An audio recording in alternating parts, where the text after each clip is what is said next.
125th amendment लाबोगोन 125th amendment बिलआ act जानाय लोगो लोगोनो बिटिसि सरकार दानि बिटिसि सरकारखौ बायगोन होनदों दा बेफोर खोथाया गासिबो नंखाय रायजो जों बुंनाय बादि जे बे 125th एमेन्डमेन्ट बिलआ आरो उत्थापन जाला बेखौ मिथिनानै दिपेन बर'आ गावनो जोंनो दानिया 125th एमेन्डमेन्ट बिलखौ नांला बिथांमोननि जे माने जे इंटेलिजेंस बिथांमोननि जे ब्रेन क्वालिटी बिथांमोननि जे स्टाडी बिथांमोननि जे एनालाइसिस कैपेसिटीया जे एकदम गैया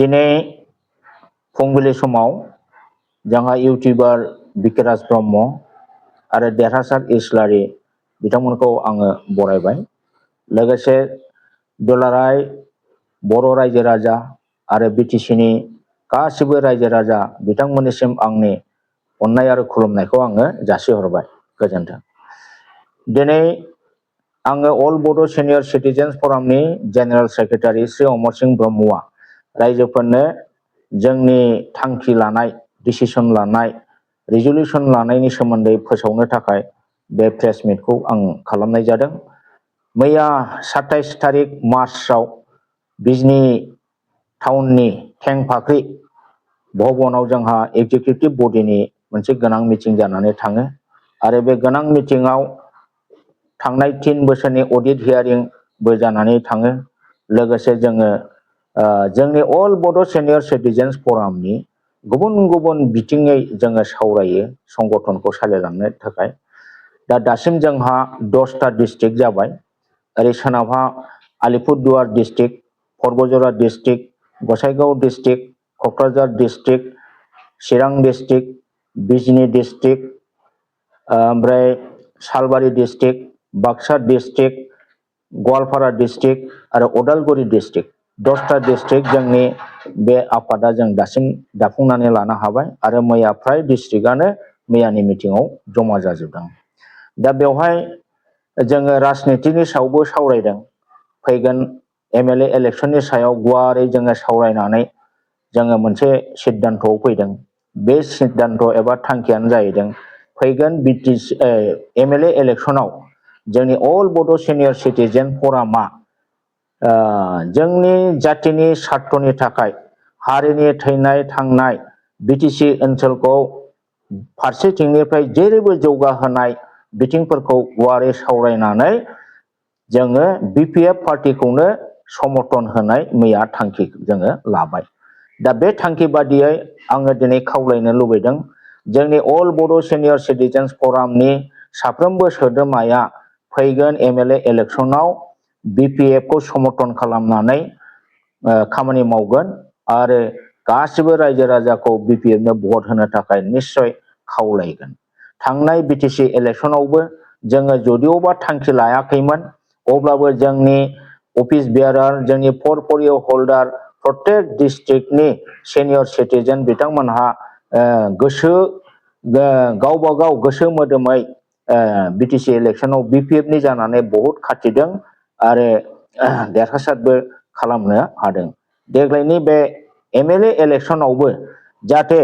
जोंनि बिपिएफनिफ्राय गोबां एमएलए देरहानानै दानि एनडिए सरकारजों लोगो जानानै जाहाथे आसामाव आरोबाव एनडिए सरकार जाहाथे जाहैयो आरो जोंहा खमैबो 4 बा 5 केबिनेट मन्थ्रि मोननानै जाहाथे बिटिसि ओनसोलाव आरोबाव बांसिन डेभेलप खालामनायनि फान्डिंफोरखौ खालामनो हायो बांसिन फान्ड जाहाथे लाबोनो हायो बा जोंनि बिटिसिखौ जौगाखांनायनि हाबाफारियाव जाहाथे बिथांमोनहा मदद होनो हायो बे हिसाबै जोङो एबार माने खमैबो 11 जन 12 जन एमएलए जोङो देरहाहरनो जोङो नाजागोन आरो देरहाहरनाया जोंनि कर्तब्य जोंनि अल बड' सिनियर सिटिजेन फरामनि साफ्रोमबो मावथि बिथांमोनखौ आङो खावलायो बिथांमोना बिपिएफनि जानानै हागौमानि खामानि मावनांगौ दा रायजो राजा नोंथांमोनहा मिथिखागौ जे अल बड' सिनियर सिटिजेन फरामा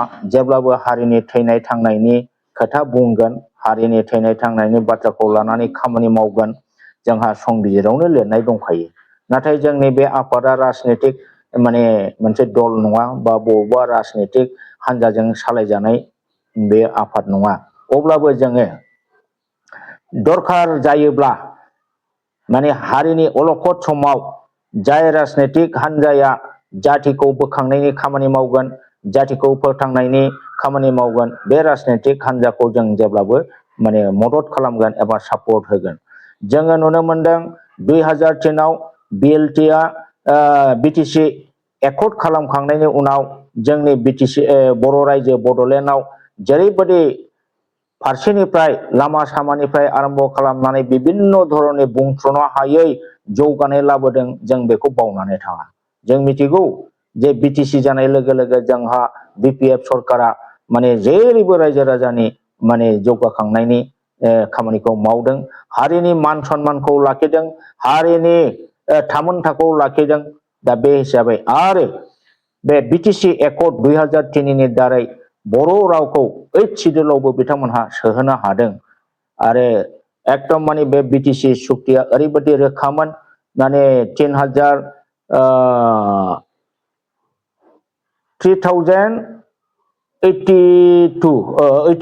ता गामिया बाहाय दंमोन आरो 95 ता गामिया हाबबावनांगौ दंमोन।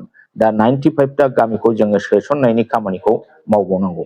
दा बिटिसि एकर्ड जानायनि उनावहाय जोंनि बर' ओनसोल बर' रायजोआ माने फुरा मोनसे जौगाखांनायखौ जोङो नुनो मोनदों। बेखायनो जोङो हारिनि जौगाखांनायनि थाखाय, जातिनि मान सन्माननि थाखाय बिपिएफ हान्जाखौ जोङो माने सापर्ट होनो जोङो आवगायदों।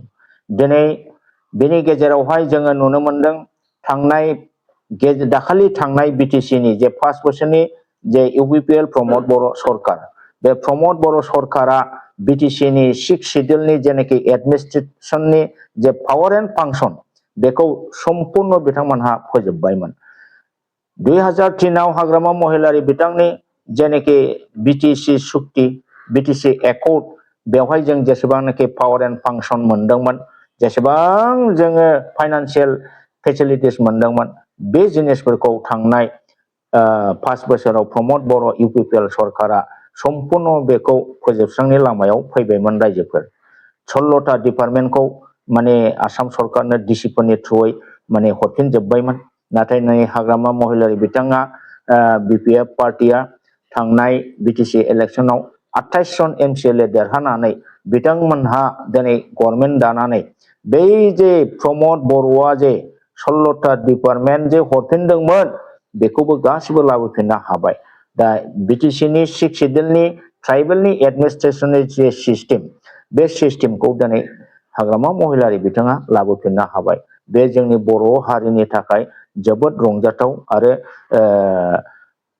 रंजाथाव आरो देरगाथाव हाबा होननानै जोङो बुंनो हायो। बेनिखायनो जोङो फारसेनिफ्राय गासिखौबो साननानै बिपिएफखौ जातिनि, हारिनि, बिटिसि ओनसोलनि बृहत्तर स्वार्थनि थाखाय जोङो माने फैगोन एमएलए इलेक्सनाव माने सापर्ट होबाय। बे थांखिखौ जोङो मैया लानो हाबाय। दा दिनै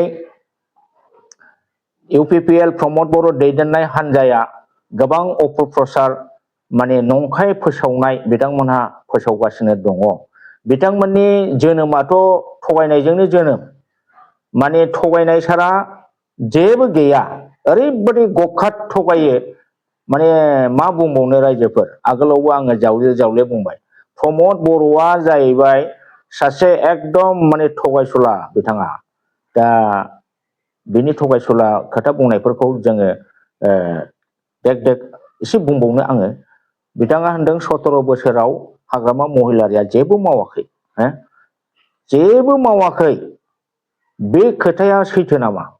दिनै इउनिभार्सिटि जादों, CIT जादों, गोबां बिटिसिनि एडमिनिस्ट्रेटिभ बिल्डिं जादों, बिटिसि एडमिनिस्ट्रेसन जादों। बेवहाय नोङो सेक्रेटारिफोर लाबोनो हादों, प्रिन्सिपाल सेक्रेटारि लाबोनो हादों, बड'लेण्ड इउनिभार्सिटि जादों, आरो लामा सामा जादों। अजस्र बुंनानै फोजोबनो हाला। होमबा बेखौबो प्रमद बर'आ जुदि जेबो मावाखै होननानै बुङोब्ला आरो बेवहाय मा थाबावनो। दा रायजोफोर बिथांमोनहा दिनै बुंदों 125 एमेन्डमेन्ट लाबोगोन। 125 एमेन्डमेन्ट बिलआ एक्ट जानाय लोगो लोगोनो बिटिसि सरकार दानि बिटिसि सरकारखौ बायगोन होनदों। दा बेफोर खोथाया गासिबो नंखाय रायजोफोर ब्लाफ। दिनै 125 एमेन्डमेन्ट बिलखौ 2019 आवनो राजनाथ सिंह बै समनि हम मिनिस्टारा बिथाङा माबा खालामदोंमोन, पुटआप खालामदोंमोन।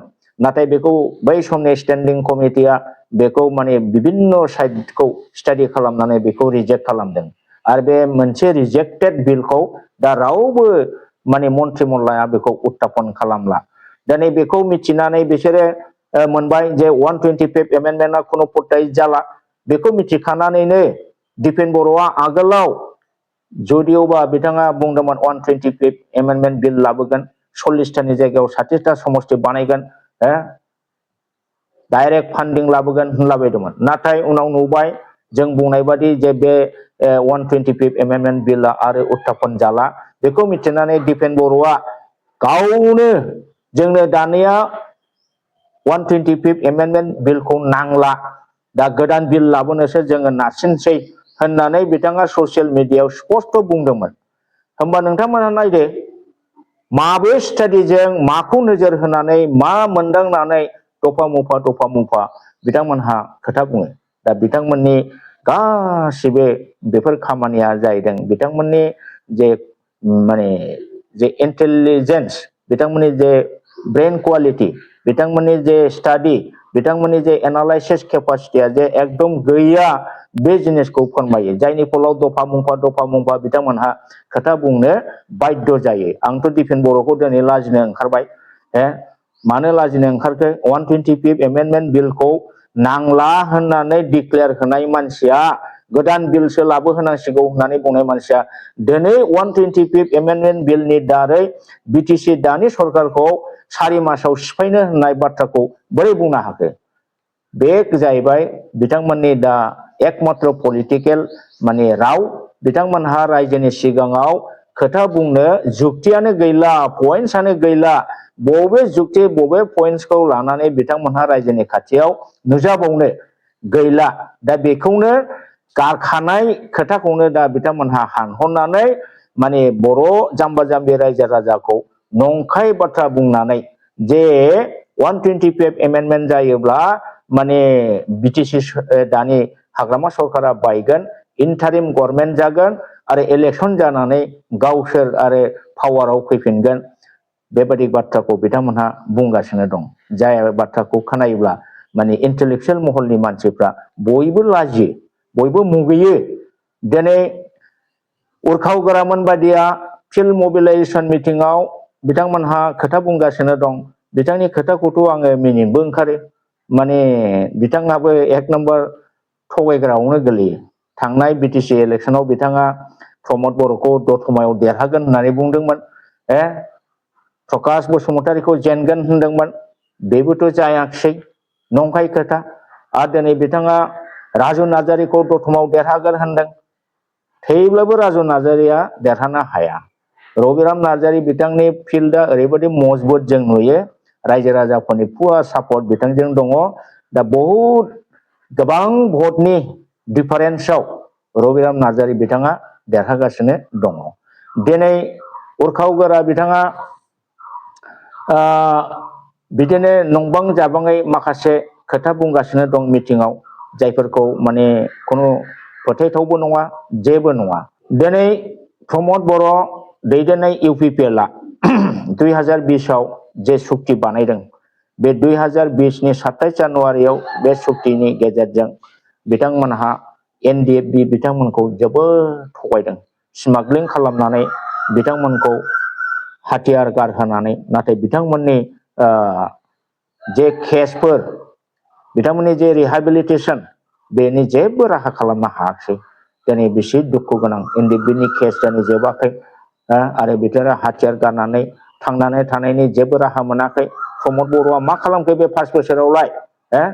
दिनै रायजो राजा नुजोब्बाय। जायनि फलाव आंथ' दा नुदों ससियेल मिडियायाव एक्स एनडिएफबि बिथांमोनहा बिपिएफखौ सापर्ट होनो बाध्य जादों। मानोना प्रमद बर'आ जिहेतु बिथांमोननि जेंनाखौ सुस्रांनो हायाखिसै, दा हाग्रामा महिलारि बिथांनि दारै बिथांमोनहा गावसिनि जेंनाखौ सुस्रांनो नाजानायखौ जोङो नुनो मोनदों। दिनै बिपिएफ सरकारा बेबादिनो थांनाय इलेक्शनाव बिटिसि इलेक्शनाव जे इलेक्शन मेनिफेस्टो होदोंमोन बे इलेक्शन मेनिफेस्टोआव मोनबा गेरेन्टि बिथांमोनहा होदोंमोन दा बे मोनबा गेरेन्टिखौ खम समनि बिथोराव 4-5 मासनि गेजेराव बिथांमोनहा अलमोस्ट मावफुंजोबबाय 90% खामानिखौ बिथांमोनहा मावफुंजोबबाय आरो जुदि दा इलेक्शन नटिफिकेशन होआमोनबा इलेक्शन डिक्लेयार होआमोनबा हयथ' 100% आनो बिथांमोनहा मावफुंनो हासिगौमोन दिनै सेल्फ हेल्प ग्रुपनो 15,000 करिया होनाय इन्डिभिजुअल बेनिफिसियारि स्किमाव 10,000 होनाय आरो अरुणोदयनि थाखा राननाय आरो बिदिनो बिफां गायनाय बायदिसिना स्किमनि जेनेखि थाखाफोर दिनै बिथांमोनहा होनो हाबाय आरो दिनै बेकार सेंग्राफोरनो 2 लाख करिया जेनेखि होनायनि सेंसन होनायनि बाथ्रा बेखौबो अलमोस्ट बिथांमोनहा मावफुंबाय होमबा जोङो नुनो मोनदों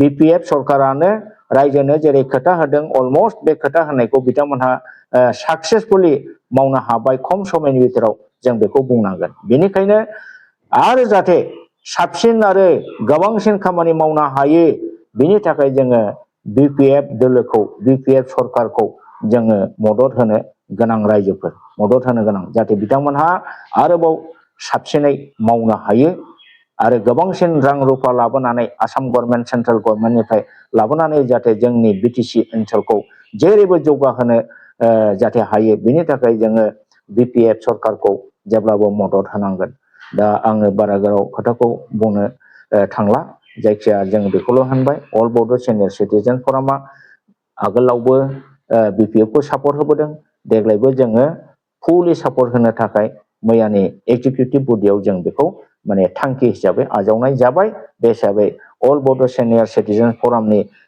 बिथांमोनहा मावथि बिथांमोनहा जेरावखि थाया मानो जेरै हागौ एरै बिपिएफ पार्टिखौ मदद होबानो जाबाय।